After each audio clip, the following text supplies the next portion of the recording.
प्रभु यीशु की जन्मभूमि का तीर्थ यात्रा दिल्ली से जॉर्डन के लिए।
जॉर्डन का खूबसूरत नज़ारा। जॉर्डन इस देश का सबसे बड़ा शहर अमन है। जॉर्डन एक मध्य पूर्ववर्ती देश है। जॉर्डन 6 देशों से घिरा हुआ। जॉर्डन एक अधिकांश भाग रेगिस्तानी है। यह देश एक समृद्ध और प्राचीन ऐतिहासिक है। यहाँ कई प्रकार के प्राचीन सभ्यताओं का वस्तुएं प्राप्त होती है। यहाँ की संस्कृति अरबी संस्कृति के काफ़ी मिली जुली होती है। जॉर्डन अपने अतिथियों के लिए देवभवा के रूप में माना जाता है। जॉर्डन का जलवायु सामान्य तथा प्राचीन तत्वों से परिचित होने या उनके बारे में जानने के लिए अधिक तीर्थयात्री जॉर्डन के लिए रवाना होते हैं या तीर्थयात्री जॉर्डन में जाते हैं। यह जॉर्डन का खूबसूरत चर्च सेंट जॉर्ज चर्च मलबर, यहाँ पर प्राचीन तत्वों से अवशेष और प्रभु यीशु के जन्म का यहाँ पर संकेत तथा उनके कार्य क्षेत्र के बारे में दर्शाता है। यहाँ हर प्रकार का क्षेत्र का वर्णन और उनके कार्य क्षेत्रों का विस्तृत रूप से मैप के जरिए लोगों को यहाँ समझाया जाता है। प्रभु यीशु के हर एक कार्य का क्षेत्र तथा वह जिस कार्य के लिए वह गए थे सभी का यहाँ उल्लेख किया गया है।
हेरोद राजा के राज्यकाल क्षेत्र काफ़ी सुंदर और दर्शनीय स्थान दिखाई देता है।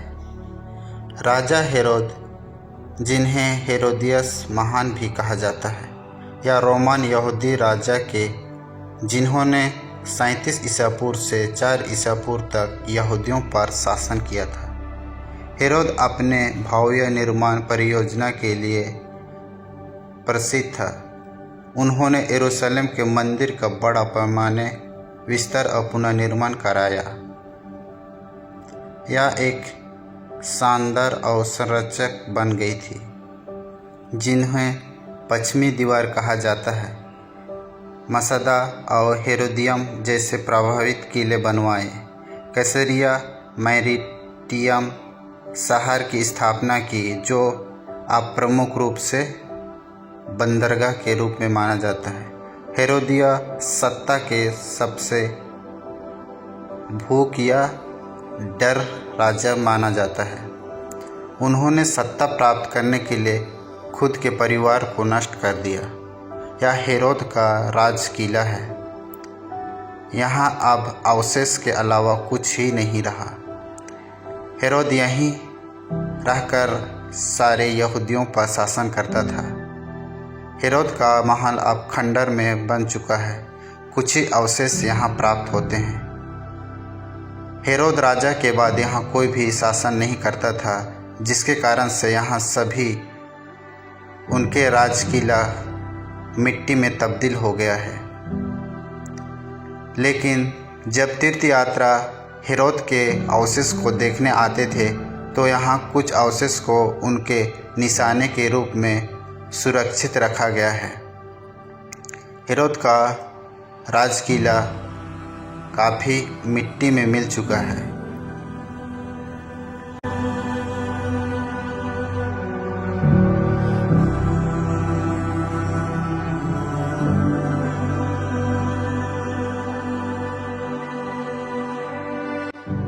यह एक सुंदर मॉल है।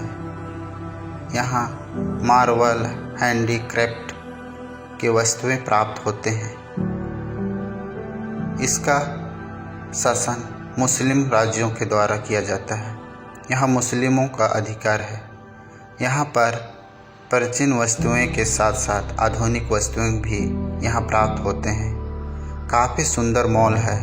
यहाँ पर हर प्रकार की वस्तुएं उपलब्ध है। देखने में काफ़ी भावुक और संरचित आत्मा काफ़ी सुंदर और चमकीले वस्तुएं से बने हुए हैं।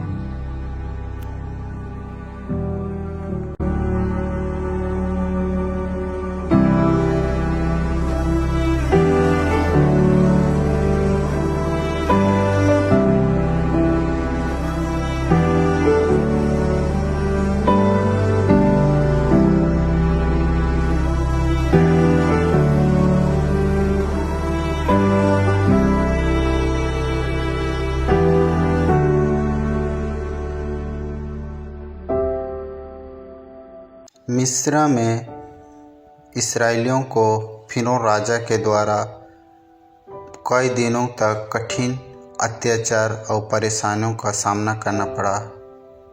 तब प्रभु परमेश्वर ने मूसा को एक जलती हुई झाड़ी पर दर्शन देकर इस्राएलियों को मिस्र देश से छुड़ाकर ले आने को कहा। यह वही क्षेत्र है जहाँ परमेश्वर ने इस्राएलियों को प्रतिज्ञा देश के बारे में कहा था। यह सिंबल मूसा के मृत्यु के बारे में दर्शाता है। माना जाता है कि मूसा यहाँ प्रार्थना करने आए और दोबारा इस्राएलियों के बीच वापस नहीं लौटे।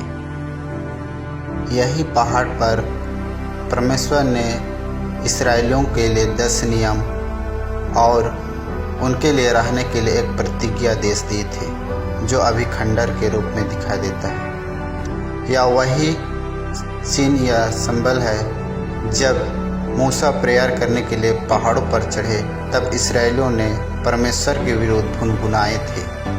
तब उन्हें विषैली सांप काटकर सभी लोगों को मार दिया। तब मूसा ने प्रार्थना की।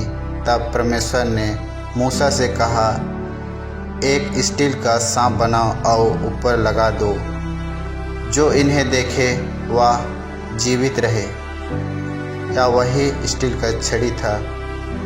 देखो, प्रतिज्ञा देश अभी मरुभूमि और चट्टान से बने हुए हैं। यहाँ अब कोई नहीं रहता। यह प्रतिज्ञा देश परमेश्वर द्वारा दिए हुए इस्राएलियों का देश है।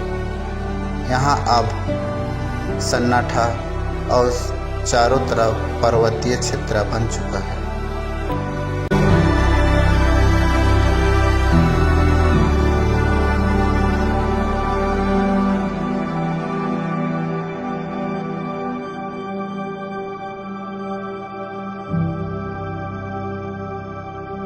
यह वही सिंबल है जो मूसा का मृत्यु को दर्शाता है। मूसा का चर्च या मूसा के मृत्यु के यादगार में बनाया हुआ यह सुंदर चर्च अति भावक और दर्शनीय को अधिक मनमोहित करता है। यह परमेश्वर के प्रसिद्ध या महान नेता या नबी का चर्च है।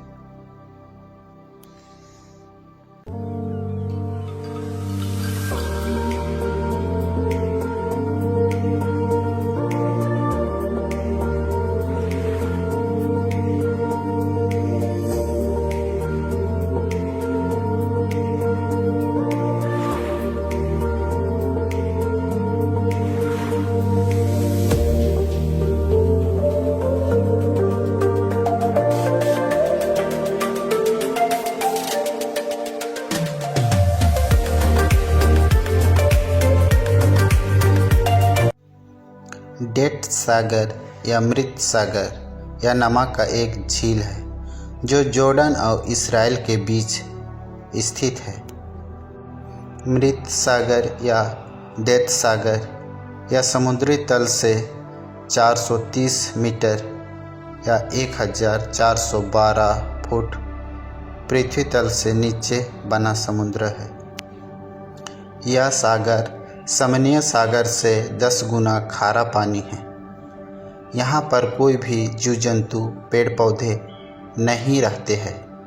पानी खारा होने के कारण जीवित नहीं रहते, इसलिए यह सागर मृत सागर कहा जाता है। यहाँ का पानी का घनत्व अधिक होने के कारण व्यक्ति डूबते नहीं हैं, बल्कि समुद्र या पानी के तल पर तैरते रहते हैं। इसीलिए यह मृत सागर के नाम से जाना जाता है।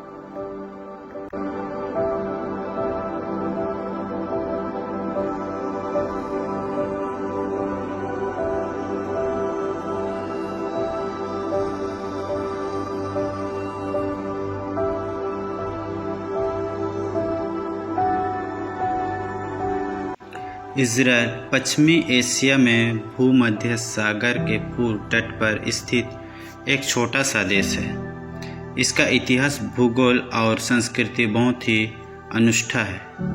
इज़राइल एक विविध भूभाग वाला देश है, जिनमें समुद्र तट, पहाड़, जंगल और रेगिस्तान शामिल है। आधुनिक इज़राइल के राष्ट्र की स्थापना 4 मई 1948 को हुई, लेकिन इसका ऐतिहासिक और धार्मिक महत्वपूर्ण सदियों पुराना है। यहूदी धार्मिक इतिहास करीब 3000 साल पुराना, जिसकी शुरुआत यरूशलेम से हुई थी।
नाजरेत शहर इज़राइल में स्थित यह एक छोटा शहर है। संत गैब्रिएल चर्च। संत गैब्रिएल चर्च की खूबसूरती का राज। संत गैब्रिएल चर्च का वह स्थान पर स्थित है जहां संत गैब्रिएल माँ मरियम को पहली बार दर्शन दिया। यह ऑर्थोडॉक्स समुदाय के लिए एक सबसे महत्वपूर्ण तीर्थ स्थल है। यह चर्च रोमन कैथोलिक परंपरा का पालन के अनुसार यहाँ यह माना जाता है कि गैब्रिएल दूत माँ मरियम के घर के अंदर दर्शन दिए। लेकिन ग्रीक ऑर्थोडॉक्स परंपरा के अनुसार माना जाता है कि माँ मरियम जब पानी भरने एक झरने के पास जाती है तब माँ मरियम को गैब्रिएल दूत पहली बार दिखाई देता है।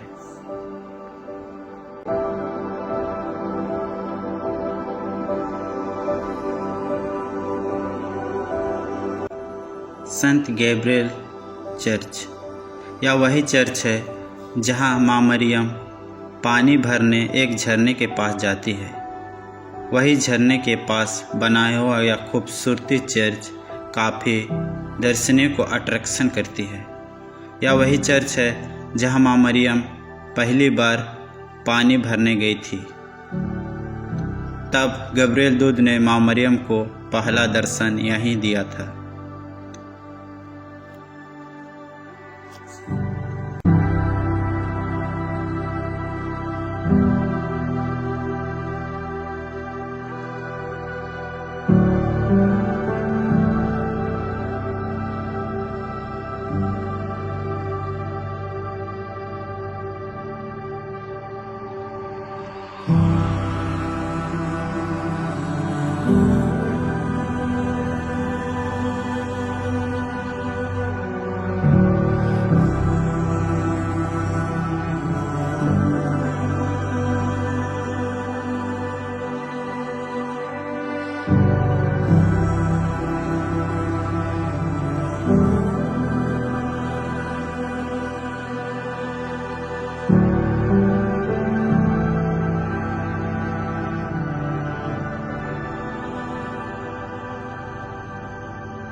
संत जोसेफ और माँ मरियम का घर इज़राइल के नाजरेत शहर में। यहाँ यीशु मसीह का बचपना बीता।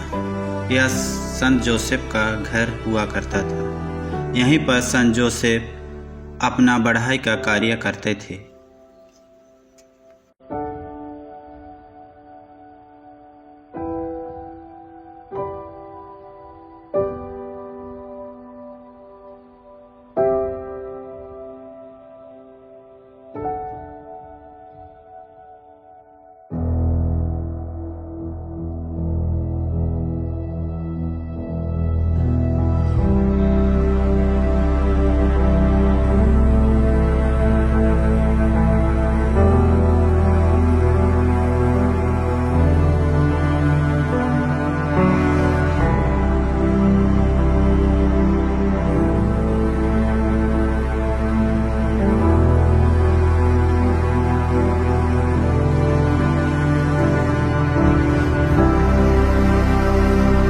संत मेरी बेसिलिका चर्च या माँ मरियम का घर हुआ करता था। माता मरियम का बचपना और उनके परिवार इसी स्थान पर रहते थे। माता मरियम का घर इज़राइल के नाजरेत शहर में था, जहाँ पर गैब्रिएल दूत ने उन्हें परमेश्वर की खुशखबरी को सुनाया। वे परमेश्वर के पुत्र को जन्म देगी। मेरी बेसिलिका चर्च, यह चर्च ईसाइयों का सबसे पवित्र तीर्थ स्थल में से एक है। चर्च के अंदर एक गुफा है जहाँ माँ मरियम रहा करती थी। उसी स्थान पर दूसरी बार माँ मरियम को परमेश्वर के दर्शन को गब्रिएल दूत ने उन्हें सुनाया था।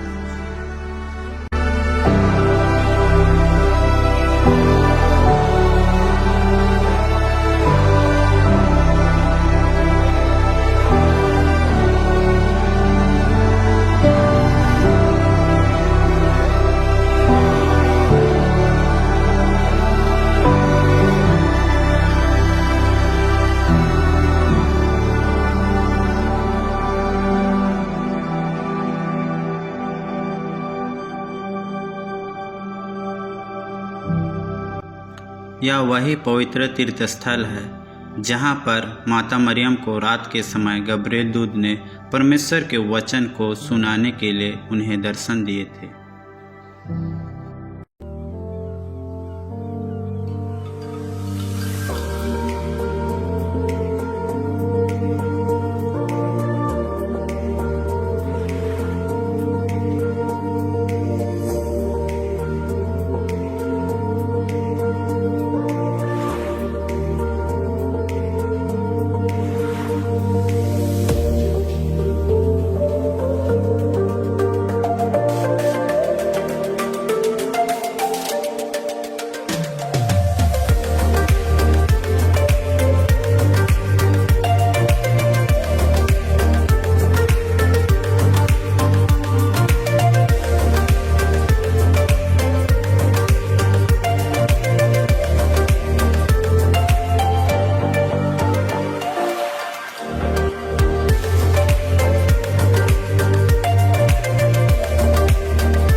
काना शहर। यह शहर काफ़ी खूबसूरत और दर्शनीय स्थान है। यह वही शहर है जब प्रभु यीशु अपनी माँ और शिष्यों के साथ शादी में शामिल हुए थे। समारोह के दौरान अचानक दाखरस खत्म हो गया, जिससे मेहमानों को शर्मिंदगी उठानी पड़ी थी। तब माता मरियम के कहने पर यीशु ने पानी को दाखरस में बदला था।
यह वह स्थान है